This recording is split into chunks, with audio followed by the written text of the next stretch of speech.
Welcome to the CPG Guys podcast. Your hosts, Shri Rajagopalan and Peter V. Bond, explore how brands and retailers engage consumers in an increasingly digitally driven world. And now, here are the CPG Guys.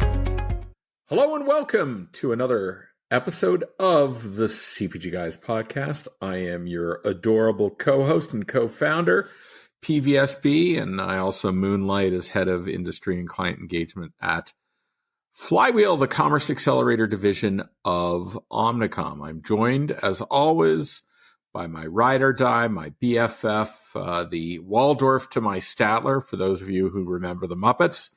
He is the patriarch of the Raj family media empire. His incredible performing artist daughters, Ray and Laura. His wife, Kavita, who is also a great podcaster. I used to say he had even less followers than his cats, but recently Shri celebrated 25,000 followers on Instagram. It's incredible. It's at TikTok, one or the other. But anyhow, Shri, great to have you. How you doing, man? What's going on? I'm doing awesome, Peter. It's a sunny day in Los Angeles, 85 degrees. Everything's good. It's windy. We've got 5 miles an hour wind. I'm just happy we're doing this. We got a bunch of topics teed up today, but you know, Peter, I can't believe I have 25.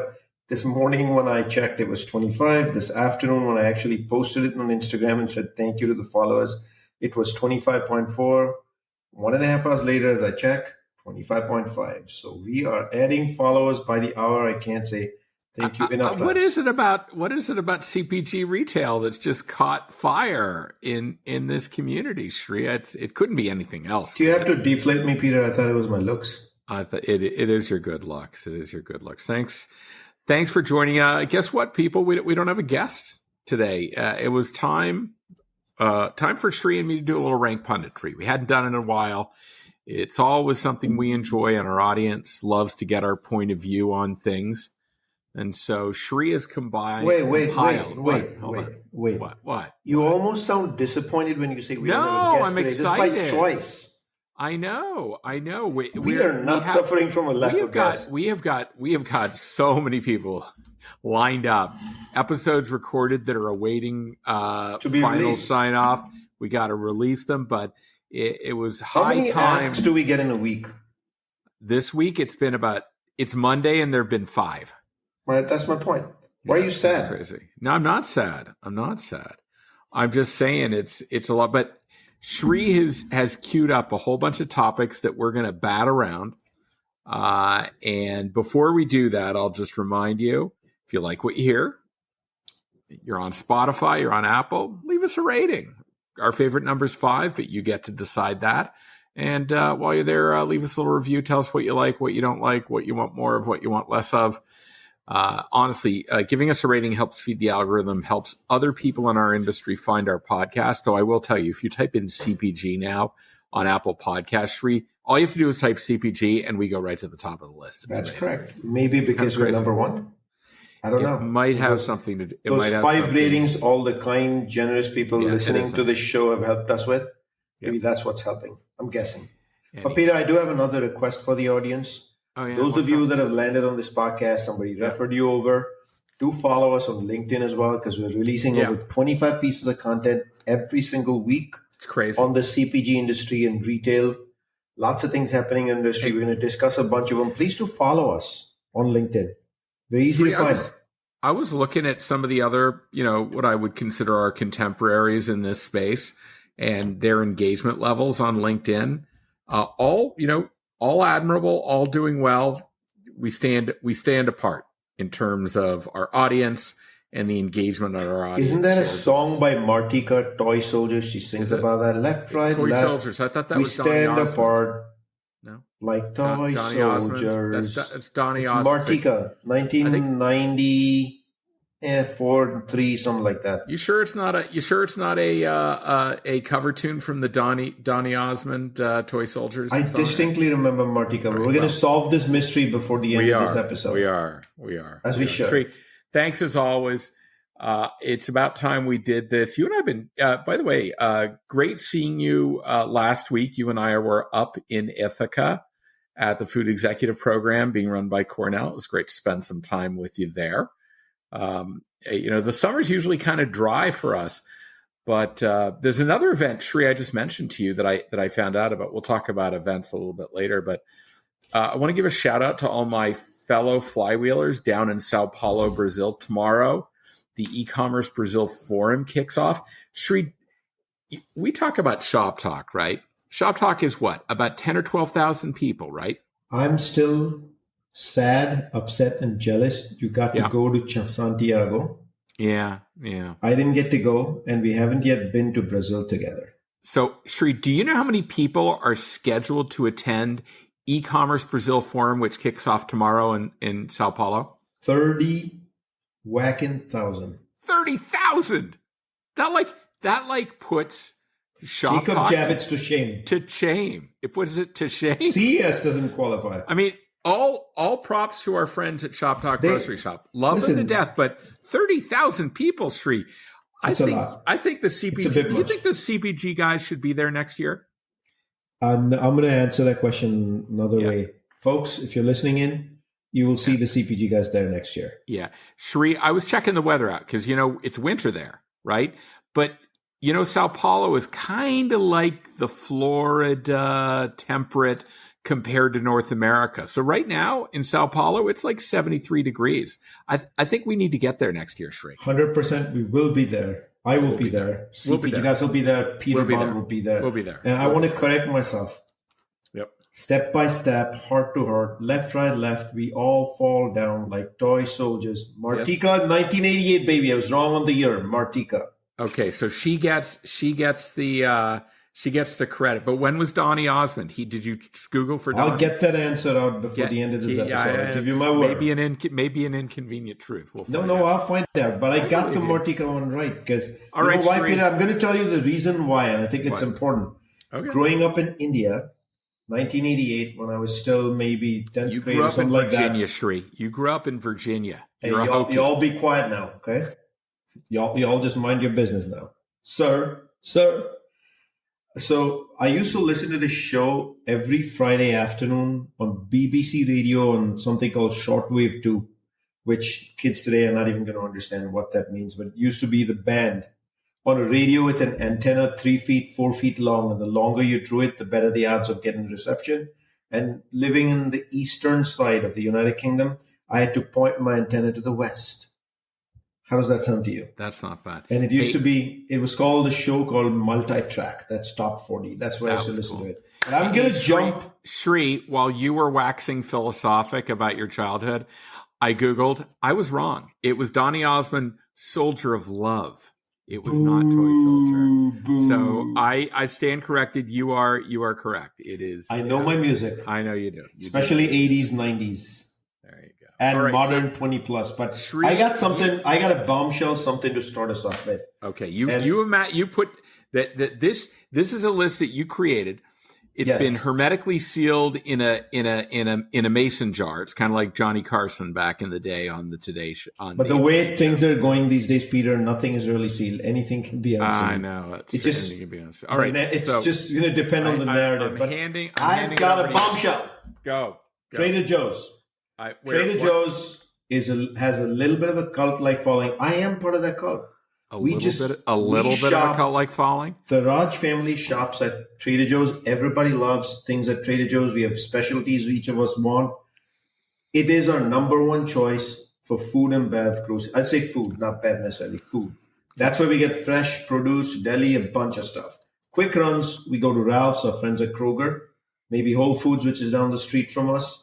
Occasionally a Vaughn's, which is another 2 miles away, but they're very specific things. But Trader Joe's, we are part of that cult.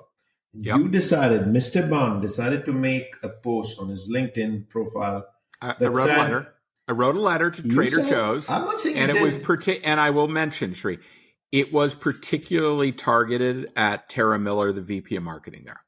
Yes, and you said in the modern days of omnichannel, when the consumer is either 100% or nearly 100% digitally influenced, why does Trader Joe's not have two things? One is a website through which you sell product, Second or is at least app and let click me and see collect. the products, or at least let me see the Browse, products. get to know, etc. And the second one, Inventory. yes, click and collect was the other one, like a pickup option. Yeah. And holy smokestacks, Peter, did that post raise a firestorm? And I started looking at who's commenting, what are people saying, and I'll tell you. Did you run that through some kind of a large language model? I did. I ran it through ChatGPT 2.0, the paid version, just so that I can get a better outcome and get tighter results. And here's what it told me. It said about approximately 4/5 of those who commented, or 80%. 80% took the site. I don't like using percents. I'll go with 4/5. Okay. 4/5 of people who commented clearly were of the opinion that Trader Joe's is a very special in-store experience, and digital will ruin it for them because they are the primary shoppers, or they love going in store. They go with their kids, and even when the kids have grown up, they're part of the TJ call now, and they love that. Whereas if they mention any other grocery store, they have no interest. And 20%, I think, so eye to eye with you, which said digital. Of course, it kind of doesn't make any sense. And I looked up the profiles of those 20. We know most of them. They're two-income working families, both spouses. They're busy. Their weekends, they don't have time to shop, and they really want a pickup option.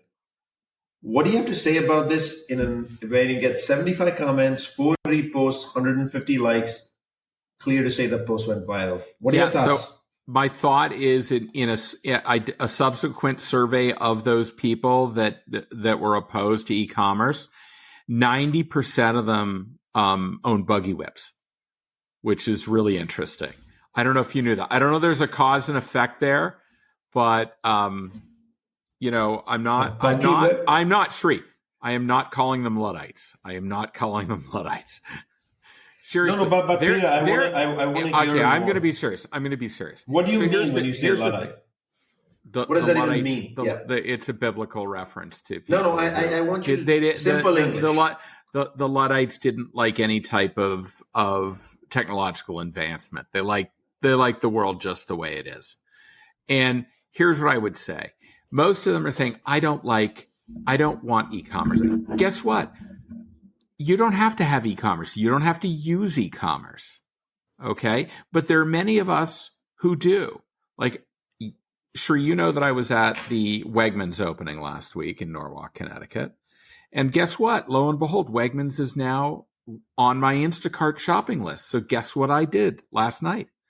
I want to guess. You haven't told me this. Yes. You placed an entire basket over $150, probably $200 or higher, your entire week's pantry loading. Yep. And you're going to go to click and collect or even home delivery. No. It was delivered this morning. I ordered it last night at 8 o'clock. It showed up on my door by 9 o'clock this morning. You got a young kid. You're busy, lots of activities. Shri, do you know what Trader Joe's share of wallet was for that transaction? Zero. So I don't begrudge people who love the idea of the nostalgia of going for a discovery shop.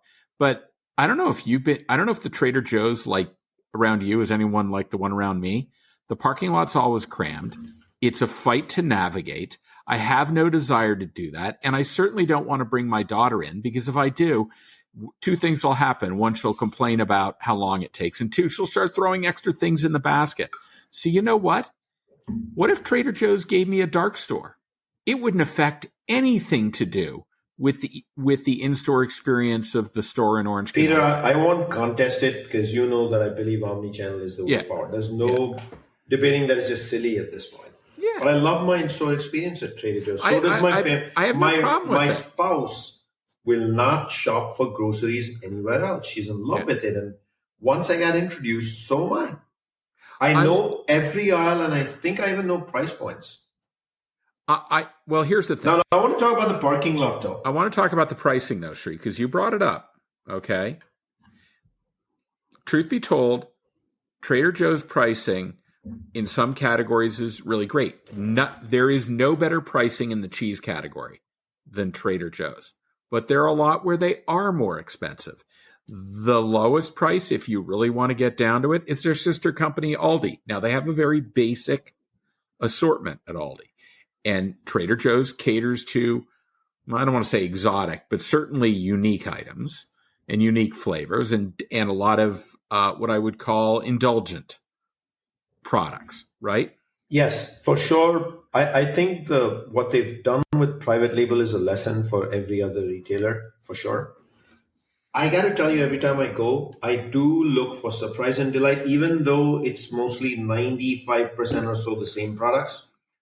It keeps me going back again and again. But I want to say something about the parking lot.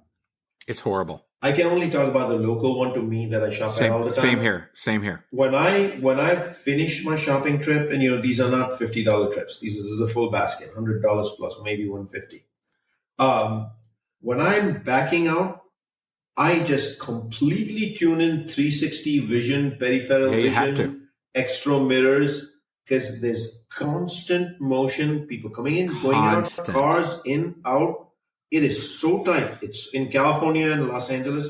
They already make parking spots so small and tight to begin with. That is a gripe of mine for sure, Peter. But I still enjoy going in store. And I'll also compliment Trader Joe's on their flowers. Nobody has better flower prices than Trader Joe's. But at the end of the day, Shri, if they gave me click and collect, will I use it? No debate. That's the only place I'll ever shop. Exactly. So the point is this: to those of you, why are you so afraid of me getting my e-commerce? I heard people argue. I don't want to have a drive-up line in the front of the store or space dedicated. Fine, give me a dark store. Well, that if I get a dark store, right, where the only people there are people picking for e-com delivery or pickup, right, Shri? That doesn't affect Peter. that doesn't have a material effect on anyone else who's walking into a store for the experience, right? I kind of mentioned, Peter, that I also go to Ralph's, I also go to Vaughn's. I know you do. And I also go to Whole Foods. Why do I go there? Those are my quick fills and very specific. Yeah, but Shri, okay. No, but Peter, hold on, Peter, 1 second. Yeah. How do I do my quick fills? These are $35 orders. There are only 7-8 items in the basket. Mm-hmm. I'm doing click and collect. Yeah, I know. Trader Joe's is not getting that order. Shri, I'm gonna shout out a couple of products. I just want you to answer yes or no. Yes, you can. Yes, you buy this at Trader Joe's, or no, you don't. Okay. Go for it. Paper towel. No. Amazon. Toothpaste. Or Walmart. Toothpaste. Shampoo. CVS. Shampoo. Amazon yes or no? Or Walmart. Just yes or no. So what I've just named is there are wholesale categories, particularly in household and beauty and personal care. You cannot shop at Trader Joe's. They have all of those categories. They've combined into a 4-foot section, and they have nothing. They have nothing because they choose not to. So you can't. I did say food, Peter. No, I know, but my point is to live your life with fast-moving consumer goods. You can't just do it at Trader Joe's. And so my point is, you're shopping somewhere else, right? And they have e-commerce. At the end of the day, it shouldn't be about what the company wants to do. It should be about what your consumers want. All right. So I would just politely say to Tara Miller and her colleagues at Trader Joe's, hey, I love what you're doing. Great experience. I'd love to buy more, but unfortunately I can't, because guess what? Wegmans has moved to town and they've got e-commerce. And now I don't have to drive 45 minutes to Norwalk. I don't even have to drive half an hour to Orange to go to the Trader Joe's there. I can just have it delivered. So I've loved buying your products. If for some reason I'm coming back from somewhere and maybe I pass a store, maybe I will drive in. But honestly, you've lost your share wallet. You just have. All right, 19 minutes in, we are on topic number 1, but it was important. No, it was important because it cooked up a firestorm on LinkedIn, your post, and I thought it's important to address it. Let's go to topic number 2. What is it, Shri? AI has been action on LinkedIn for the last few months. I can see everybody left and right are using AI to write their posts on LinkedIn. What's the telltale sign? telltale signs are actually graphics. It's well written. It's well written. The English language. It's organized well. It's organized. You can see graphics. It's got emojis. Lots of emojis, emoticons, all of it. Yeah. You can tell. And a lot of these people I work with, I know they don't write like that because they've said that to me. Would it be fair to say that the CPG guys have dabbled in this? Yes, the CPG guys have. Are you telling a secret to our audience? I think they know. Like the one on Trader Joe's, do you think it might have been partially written by AI? You might have aided. You might have started by yourself, and you might have run it through AI to clean it up. But that is you exactly from the heart. Happened. It is. Yeah, but how does that make you feel? Like everything's written by AI? Like I don't there's know, a really Shri. One of our favorite marketing-oriented satirists is Tom Fishburne, right? The Marketoonist. By the way, if y'all don't follow the Marketoonist, you should, because if you're in CPG retail, the cartoons that he draws every week are so spot on and so satirical. They are awesome. He had one last year. Two frames, two different people in each frame. Frame number one, person sitting at computer talking to a colleague. Look at AI. Isn't this incredible? I can take this entire document, boil it down to 3 points, and post it on LinkedIn and share it, right? Move to the other frame. Person saying, look at this. I can take these 3 bullets that I got off of LinkedIn and I can turn it into an entire document using AI. That's the irony of it, right, Shri? The question is, more, man. Does it all help us process and think more and advance more? That's the real thing. So clearly AI makes it easier. Productivity, debating that is silly. Like, the ability to produce copious amounts of content, no question. Like no debate. Faster than ever before. Here's my issue, Peter. Here's my issue, and I'm sure this will get resolved with time.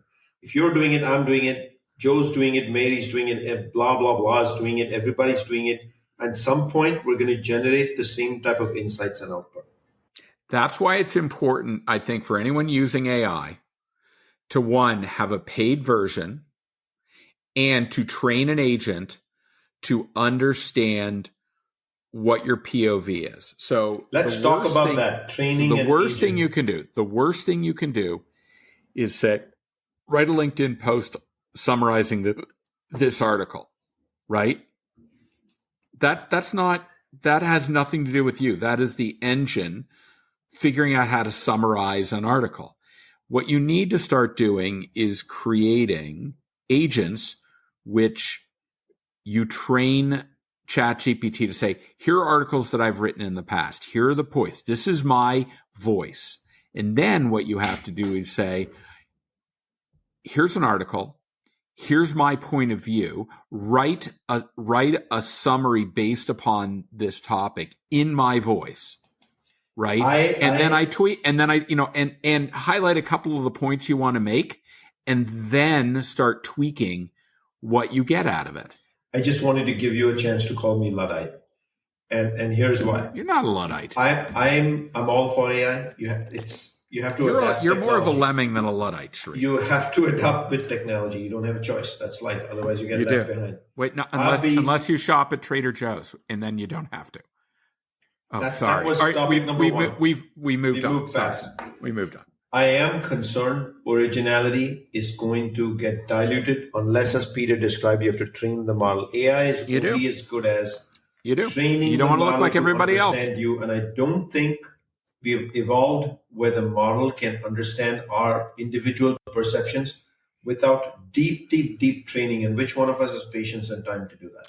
It's not that hard, Shri, because all you have to do is say, train it to the CPG guys. Like, what did I do? I said to the agent, go to http://www.linkedin.com/company/CPG podcast. That's the CPG guys page. And I said, read all the posts for the last year, right? As a framework for the voice of the CPG guys, right? And then I've started to always I built an agent, and then whenever I ask it to do something, I say, do it in the voice of the CPG guys. And it has a frame of reference. And you know who taught me how to do that? Jeff Cohen, our friend Jeff Cohen from Amazon. Amazon. He's been training an agent. Jeff Cohen, we love you, bro. We do. He trained an agent to answer questions the way he answers questions. How did he do that? By showing emails and posts that he'd made over the last year or two where he answered questions.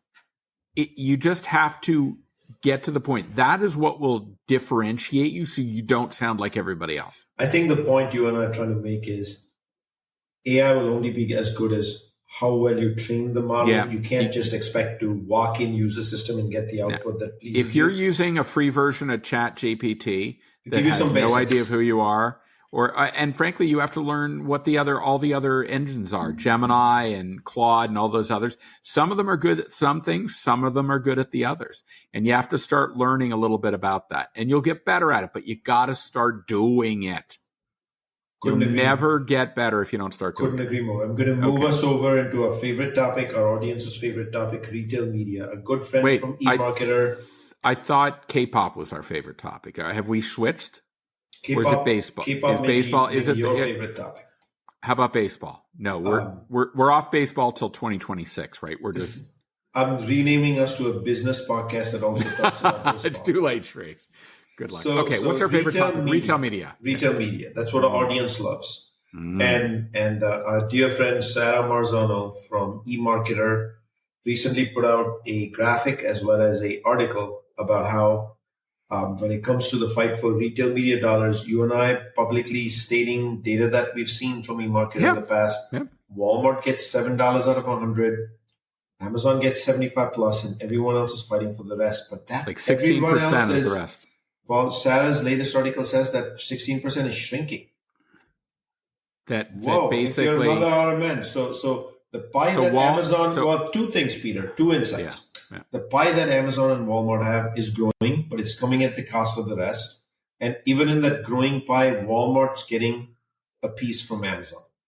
But now there's really nowhere to go. There's nowhere to go but down from Amazon. They're at 77%. More importantly, Peter, I think Amazon needs to understand, listen to this clearly. For most large CPG brands, Walmart is the single largest business. When Walmart truly becomes a national media player with capabilities, they're going to be the number one choice for investing media dollars. So they're gonna start taking a share from Amazon quickly, but it is an increasing share. What do you do, Peter, if you're part of the rest of the Rat Pack? And so many of them are our friends. So a couple things, Shri, you have to do. One, you have to understand that you're never going to be able to build the way Walmart and Amazon build because they can amortize the cost of the build across a much larger revenue base. For most, if not all of the others, you have to buy, which means you have to partner. You have to partner with DSPs. You have to partner with in-store retail media screen providers. You have to partner with all sorts of components of the tech stack. And you know what that means? It means you're going to give up some of that margin. The promise of an 80% margin, right? Gross margin. After you partner with ad tech partners, the net's going to come down. But you just have to understand that that's the reality because you know what, Shri? I'd rather get 50 or 60% of something than 80% of nothing. So the first thing you have to understand is they're going to have to buy. Right? They're not going to be able to build.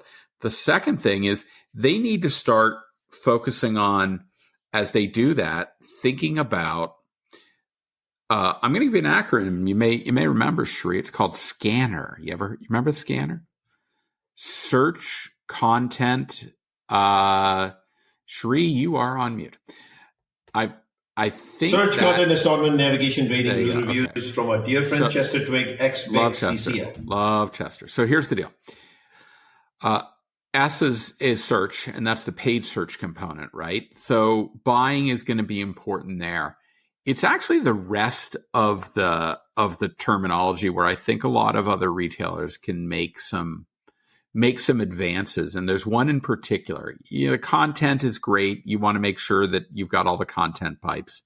Assortment is, the price pack architecture. That's much more the manufacturer. The one where I think retailers will benefit is if they start turning to their CPG suppliers and say, I need help on navigation. Shri, why don't you tell me what that means? Navigation. What does it mean? User experience, Peter. It's very straightforward. At the category level. It's at the category level, isn't it? It's the ability for a customer to find what they want in seconds and be able to check out at will in seconds without 30 clicks. People shop recipes. Yep. Ability to shop recipes in one shop. Yep. Not have to find one item at a time. Browse, search, click on the side category browsing sometimes, and then get 30 sponsored ads when you are searching for stuff. All this ruins customer experience and ruins navigation. Make sure if you're a retailer that you are an easy destination for shoppable media. One other thing I must call out before we go to the next topic. Yeah. There's another reason why, other than Amazon and Walmart, most other retailers are going to struggle to scale their media business. What's that? And that's their merchants. Their merchants have zero training, Zarsh. They have limited training in media. It's not how they function. They are function to work off a soft JBP and investment dollars from CPG, and that comes via trade. Those numbers are already large. CPG is not going to budge and shower media dollars when you don't have media-like capabilities. Yeah. And most of them don't. And even if they add it, they're not going to have scale to be true media. Yep. It is a serious issue. And I think 2 years from now, 3 years from now, the shakedown has results. And it's going to be a handful of players. And the rest are going to have to still fight for trade dollars and call it media or whatever they want. So next one, Peter. Yep. The importance of store walks. Ooh, I think you were reminded recently walking into a Wegmans. We did one together. You did the Norwalk one. We did one on the way back actually we did one in Ithaca. Yep, in Ithaca on the way back to Beacon, New York, to see our good friends at Criteo. Tell us about the store walk and this importance, because I deeply believe anybody in this business needs to do store walks routinely and often, because that's where the action starts with the planogram in store. Yeah. So you and I both know that 90% of, center store grocery and perishable grocery still happens in the physical store. So if you don't understand what the shelf set and how the store is organized and what's going on, then it's going to be hard to imagine how to do things on the digital shelf.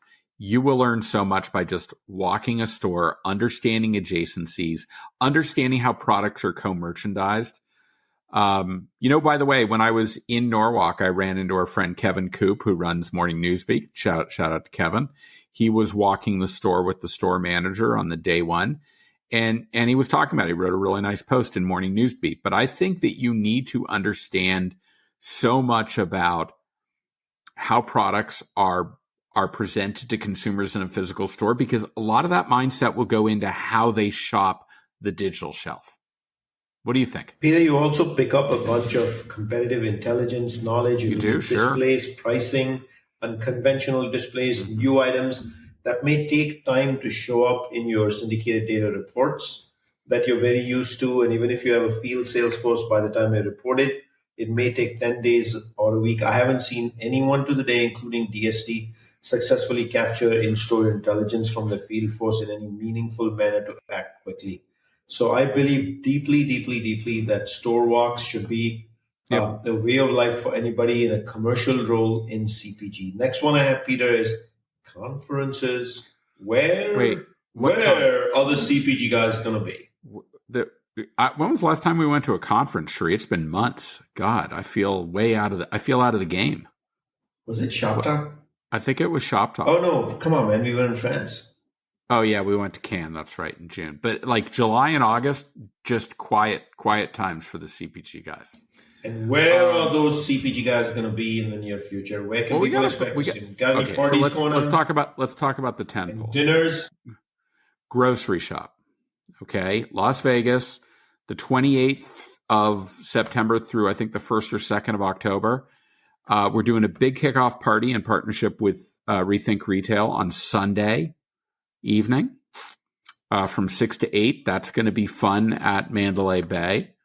We're going to be hosting I think 3 private dinners, Sunday, Monday, and Tuesday night for some clients of ours. So that should be fun. We're looking forward to connecting with the people that'll attend those. It gives us a little bit more of an intimate setting for us to talk. It can get a little loud at that party on Sunday night, the kickoff, but there should be about 200-300 people there, Sheree, so that'll be a big party.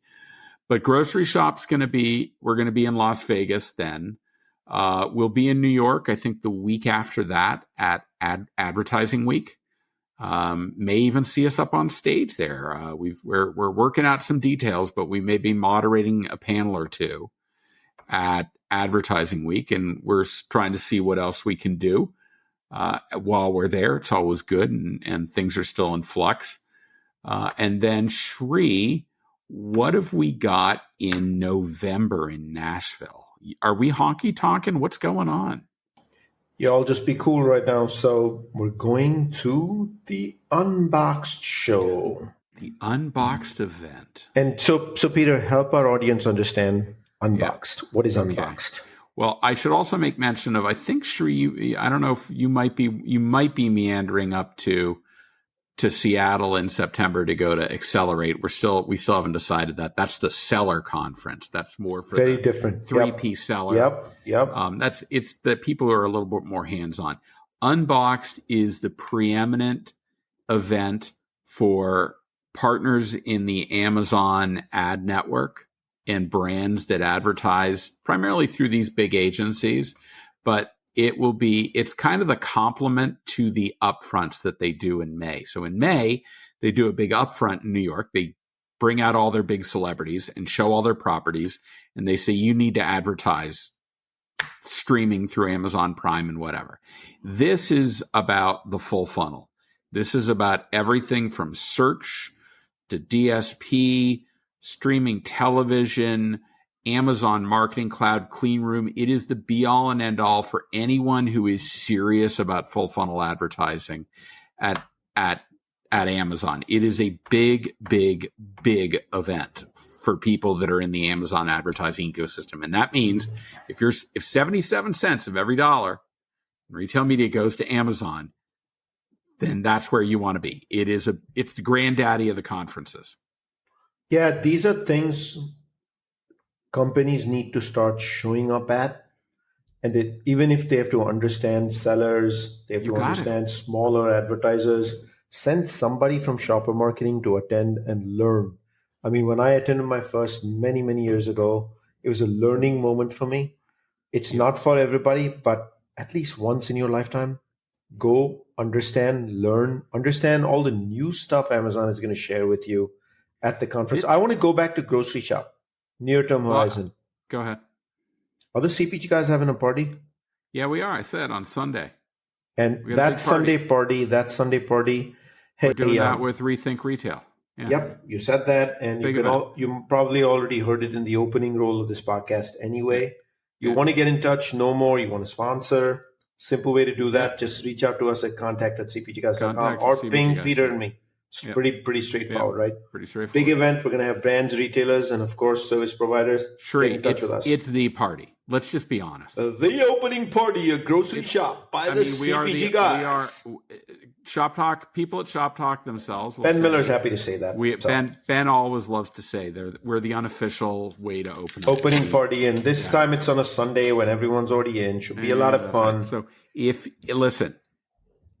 you're making your travel plans to Grocery Shop, make sure you get in to Las Vegas mid-afternoon so you can go to the party. And ask for an invite to the CPG Guys party at Grocery Shop. It's the big one. Everybody goes. Everybody goes to this event. The CPG Guys are also hosting some special dinners. Yeah, we'll share more. You should be getting some invites to those in your inbox. Check out in the next few weeks. And then, Peter, next year begins with a bang, and it's called CES. Well, hold on. Before that, I want to say one thing about Amazon Unboxed, okay?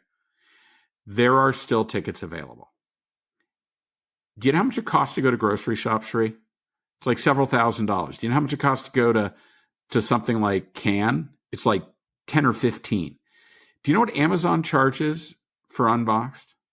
$429. $429. Get yourself a damn ticket. And you know what? Even if you don't, Shri, do you know how many people go to Cannes or go to a grocery shop and don't even get a ticket? They loiter. They kind of like they live on the perimeter of the event, and they do quite a lot of business just by doing that. You need to start thinking about Unboxed as one of those events. Even if you don't have a ticket, you should be there. Okay. I couldn't agree more, Peter. But the reason I brought up conferences is I want to emphasize one more time, one of the best mechanisms for learning, networking. Yeah, be curious, show up, shake some hands, ask questions, go listen to some of the presentations. Maybe you'll learn a thing or two. And then we'll start 2026 with a bang at CES. Yep. Are we hosting another party at CES? Yeah, we're going to host another party. Do people want to be seen? Yes. That's a big party. For the CPG industry, party to be seen at. Shri, I tell this story. I'm not going to name names, but I've told this story. You know the story I'm going to talk about. I was sitting by the door about half an hour after our party started, and the number 3 person at one of the world's biggest retailers walked in, came right up to me and said, listen, my team's a little upset with me because we're hosting a big dinner on the other side of the casino right now. But I told them I was going to be late because I needed to hang with you and Shri for about an hour. So he sat there, talked to me for 20, 25 minutes. Then he went across the room, talked to you. And then he shook a couple hands on the way out and he was gone. But I'm thankful that he I was thankful that he did. It was awesome. And that's what we do. We bring the people together because you know what? Shri, here's the reality, because we talked a little bit about this. We're gonna it actually bleeds into our next topic, right? True. Which is podcast, right? I know the question you have for me is it still number one for learning? I don't really mean number one. Like, is it one of the solid learning mechanisms of today? Sure it is. Just ask the presidential candidates from the last election cycle how important podcasts were. They were incredibly important. Peter, that's a mic drop message you just gave. I don't even think we need to debate this any further. No, but if you're going to listen to a podcast, what's the name of the podcast they should be listening to? Any prizes? Here's what I will remind people. In the B2B podcast space, particularly around the topics that you and I cover, with few exceptions, the purveyor of a podcast is promoting their own company. It is about the products their company sells. Ad tech companies, insights companies. That's what it's all about, right? So they have what I would consider to be, understandably, a very company-focused point of view. You and I are fundamentally different. Yeah, there's a word, Peter. What's the word for you and me? Practitioners. We are independent practitioners. Yeah, I work for. Everyone knows what I do during the day, but that hasn't really had an impact. What I do during the day is very much about what I do on this podcast, and I've been doing for years. So push that aside. The reality is you and I speak truth to power. We do things like we're doing right now. We have ranked punditry sessions.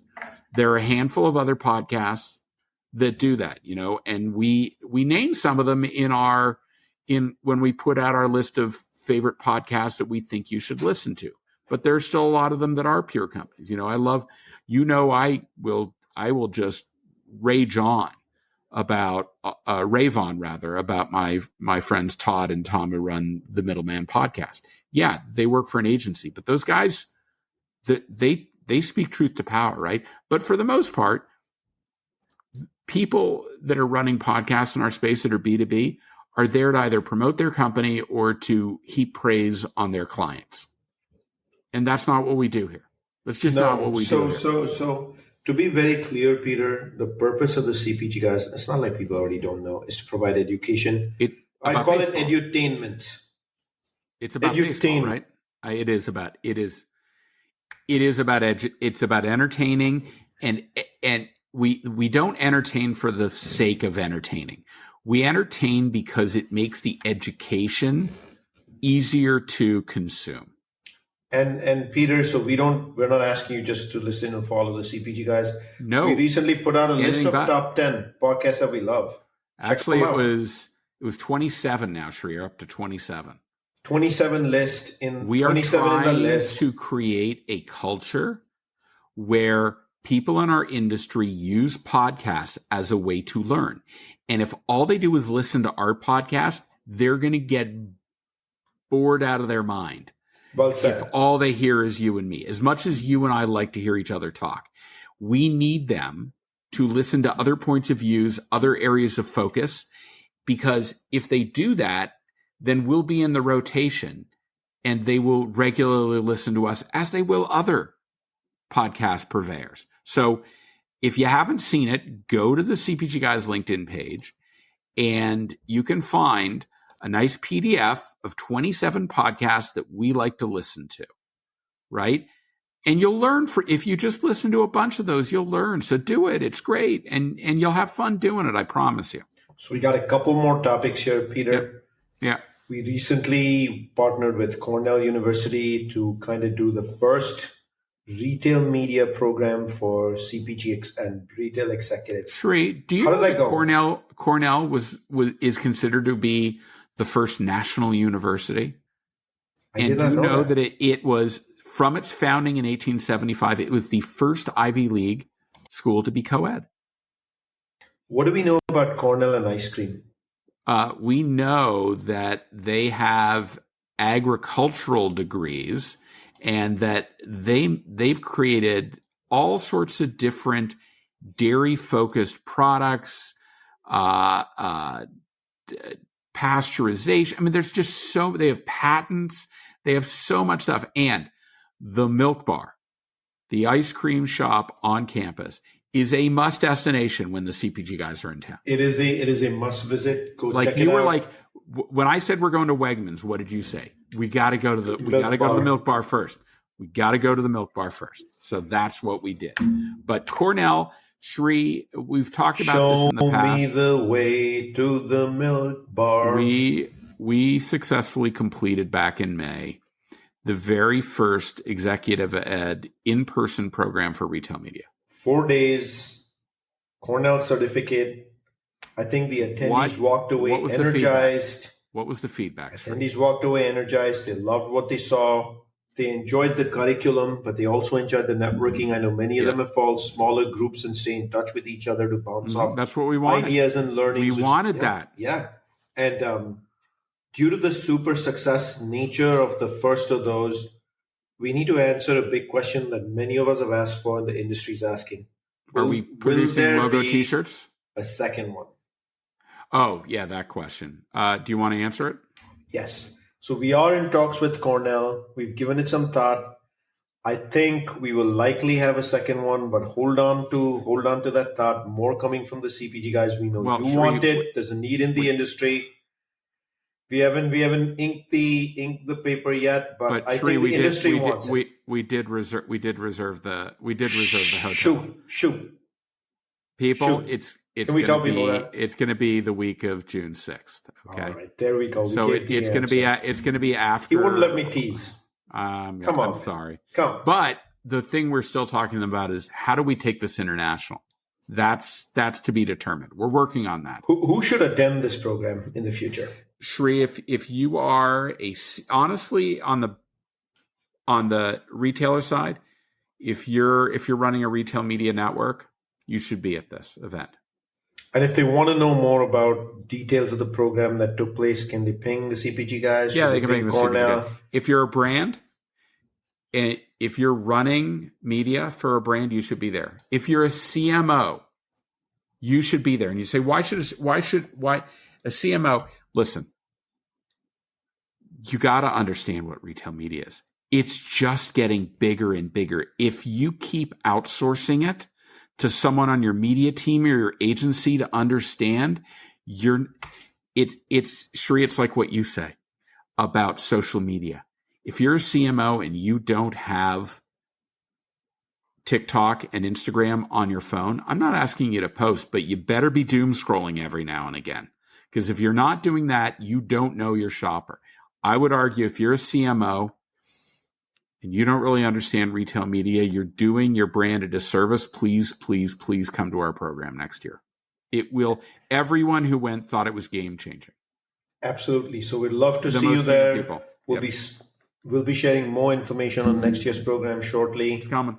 Get in touch if you want to know more. And we're sorry if you couldn't make it to the 2025 edition in the summer. Now, Peter, I'm going to read out the names of 5 episodes on the CPG Guys, and you're going to tell me what's special. What are we? Okay, so what are we talking? These are just we're 8 months. We're 8 months into the year, right? Yep, 7. These are July hasn't finished yet. Some of these are the most listened to episodes, but not all of them are. These are episodes that you and I have personally curated to say they are significant retail episodes that if you have not listened to them, you're doing yourself a disservice. You missed out big time. You're doing yourself a disfavor. Please do not miss these, and I'm going to read them out for you. The first one we recently put out is an episode recently concluded with Jamil Ghani live. Peter did it. Tell us more about the episode from Amazon. So Jamil is the worldwide head of Amazon Prime. He's vice president, worldwide head. And we did it on day 1 of Prime Day this year. And why was it so important? Because he really kind of clarified what is Amazon Prime. It's not a loyalty program. It is a subscription service, which gets you all sorts of benefits. And his goal is to give you disproportionately great benefits when compared to the competitors. And he really, really articulated what Amazon Prime is all about. So absolutely listen to this episode. Jamil is a fantastic guest, full of knowledge, and really answered our questions comprehensively, Shri. I was blown away by that episode. Second one, Peter, was shot at CES earlier this year. It was the opening episode of Women's Month on the CPG Guys. Diana Marshall from Sam's Club. What was special? So, Shri, first I'm going to tell you a side story. I was having dinner that night after we recorded the interview. Sam's Club was hosting a dinner over at the Eiffel Tower restaurant in Paris. And I was supposed to go with a colleague of mine from Flywheel. And at the last minute, she couldn't go. And so she sends me a message and she says, hey, listen, I can't go, but I'm really trying to get something done with Sam's Club. Do you think you could get some time with Diana Marshall, the chief experience officer at Sam's Club? It would mean a great deal to me. And I replied back to her in Slack. Well, I just had an hour interview with her on the podcast today, but I could probably walk up to her and ask her another question. And then you could see the ... Okay, that would be good. But in all seriousness, Diana Marshall, who our friend Harvey Ma reports up to, Harvey being the head of Sam's Club Map, their retail media platform. I mean, she was just very articulate in the value proposition from a customer experience that Sam's Club is delivering to its members, right? The Scan and Go app, the new Scan and Go advertising, the in-store experience, the in-club experience, I should say. I mean, she really paints an incredible picture about how Sam's Club is separating itself from the rest of the club format. It's a really, really solid conversation. I highly encourage everybody. Also pretty solid insights on just leadership, in the retail setting and how to transform, evolve over time, and be just that boss omnichannel leader. The next one I have is Greg Pulsifer, who's the SVP of e-com for Sam's Club. We dove in depth with him about how e-commerce runs at Sam's Club. We love the Scan and Go. We talk about it all the time, right? One of the best forms of retail media that can possibly exist is Scan and Go because you're in the moment at the point. But just about the whole in-club experience. Absolutely. Of being able to just scan the barcode, throw it in your basket, and now you just push it right on through the what do you call them? The archways, and boom, you're paid for. You're out. Greg, you have one of the highest performing episodes of 2025. Yeah, people liked his episode. If you want to learn more about just omnichannel general, given his background that he came from VF, he was actually at General Mills. He was at Apple. So he's got a pretty solid background in omnichannel, especially retail experience. He's the right guy for that role. I recommend everyone listen to it. Then we had another very high performing episode. Our new friend on the show, Mr. Mark Williamson. Don't feed his ego. Don't feed his ego. Oh my God. He was awesome. Shri, while we were over in Cannes, you know what Mark was doing? He had an incredibly satirical post on LinkedIn. He was wearing a captain's hat and a blue blazer, and he was sitting in a rowboat adjacent to the pond outside of the entrance to Costco headquarters.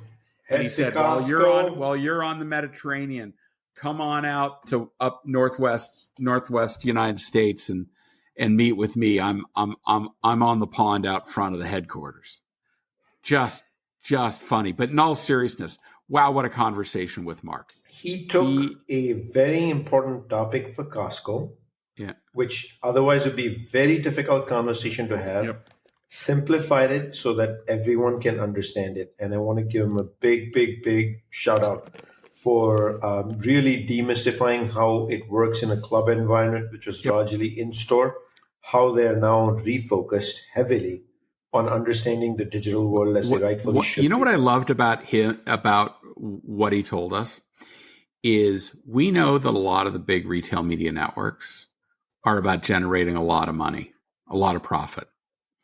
He came to the table with a very different perspective. He said, the mission from Costco leadership is as follows. If it doesn't drive sales in Costco, then it's not doing its job. This is not about generating profit from the sale of advertising. This is about driving sales volume. Now, if you're a brand that is facing volume pressures right now, that should darn well be music to your ears, that this retailer is about driving more sales in omnichannel. What do you think? Absolutely, Peter, you're 100% right. I like the way he shared that information in a way that landed. It did. Simple, but yet delivered the meaning of how Costco operates. And I'm going to close out this episode, Peter, with a biggie. Mr. Jeff Cohen from Amazon.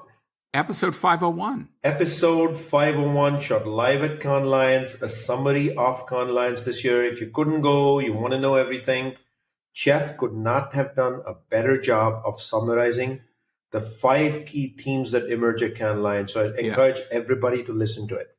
Jeff, in and of himself, he's such a font of knowledge, and his ability to think through situations and figure out the meaning for the broader industry, he really is a joy to talk to. I mean, you and I sit down, and we know when Jeff is at the table with us, one, we're going to have fun. That's the entertainment part of it. Yep. But we're going to learn a lot. We always leave the table learning and knowing a lot more than when we sat down. Because Jeff, that's the game he brings, right? Phenomenal. Absolutely, Peter. Listen to those 5 episodes, people, right? On the retail side. Very soon we'll cover. We'll cover the other one. Go ahead. But I was saying, Jamil Ghani from Amazon. We've got Diana Marshall from Sam's Club, Greg Pulsifer from Sam's Club, Mark Williamson from Costco, and also Jeff Cohen from Amazon. Those are 5 absolute must-listen to episodes. We'll put them all in the digital liner note to this episode. We'll have links to all of those. With that, Peter, take it away. Let's close this one out. All right. Shri, we record this on a Monday night. We're going to release this episode 2 days later. And that's done on purpose, so it's very fresh in time. Very fresh. Very fresh. Just like you and me. Fresh, right, Shri?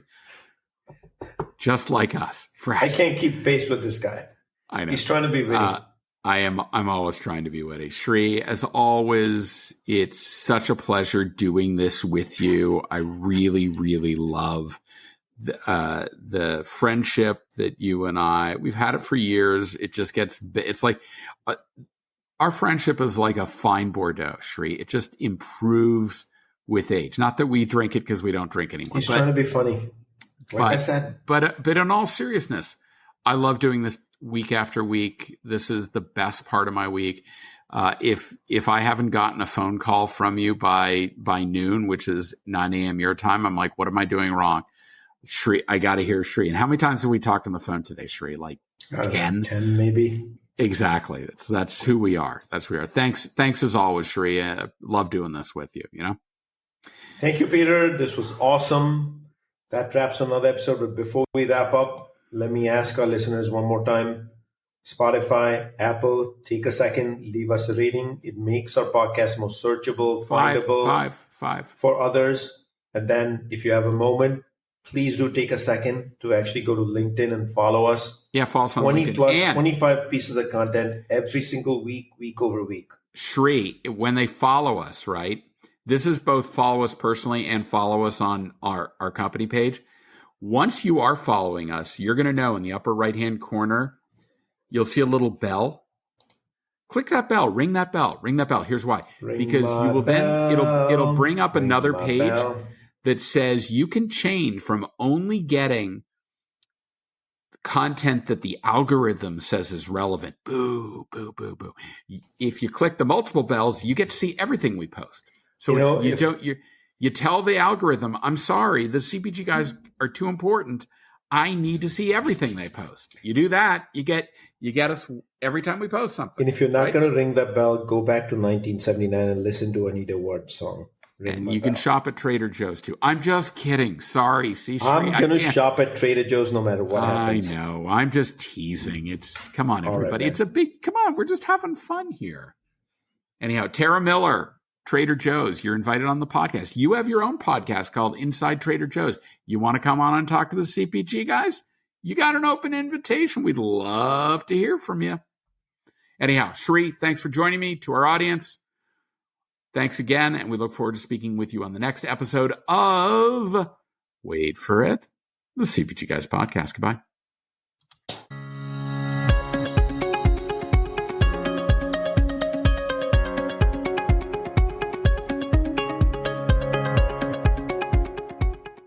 The content in this podcast episode is provided for general informational purposes only.